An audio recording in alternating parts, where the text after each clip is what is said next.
Hello friends, இன்றைக்கி நம்ம என்ன பார்க்க போகிறோன்னு பார்த்தீங்கன்னா பூரி தான். அதுக்கு நான் மாவு பிசைஞ்சிட்ருக்கேன். கணேஷ் மாவு தான் நான் எடுத்திருக்கேன். 1 கிலோ மாவு. அதில் உப்பு போட்டிருக்கேன். தேவையான அளவு உப்பு போட்டுக்கோங்க. ரொம்ப சேர்த்துக்க வேணாம். ஏன்னா நம்ம கிழங்குல கிழங்கு வச்சு சாப்பிட்றதுனால சாம்பார் எது வச்சு சாப்பிட்டாலும் உப்பு சேர்த்துருப்போம்ல, அதனால் நம்ம அதில் கொஞ்சம் மைல்டாக சேர்த்துக்கிறது நல்லது. போட்டு எண்ணெய் ரீஃபைண்ட் ஆயில் ஏதாவது யூஸ் பண்ணிக்கோங்க. நான் கோல்டு வின்னர் யூஸ் பண்ணியிருக்கேன். நல்லா பிசைஞ்சு அதை ஒரு 15 மினிட்ஸ் ஊற வச்சுருங்க. வச்சுட்டு இப்போ நான் கிழங்குக்கு ரெடி பண்ணிவிட்டு அதுக்கப்புறம் தான் நாங்கள் வரேன். இப்போ பூரிக்கு எண்ணெய் சூடு பண்ணியாச்சு. பூரிக்கு எண்ணெய் போடும்போது மட்டும் நிறைய எண்ணெய் வைங்க.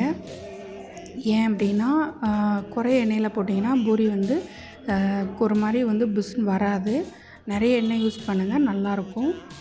இப்போ நான் ஒரு பூரியை போட போகிறேன். அது எப்படி வருதுன்னு பார்க்கலாம். நான் 15 மினிட்ஸ் தான் ஊற வச்சுருக்கேன். அப்படி லைட்டாக அமுக்கி விடணும் அந்த கரண்டிட்டு. அவ்வளோதான், பாருங்கள், ரெடி ஆகிடுச்சு.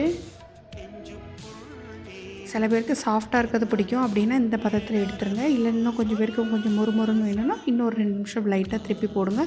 நல்லா ஒரு மொறுமொறு கிடைக்கும். ஓகே, நெக்ஸ்ட் வீடியோவில் நம்ம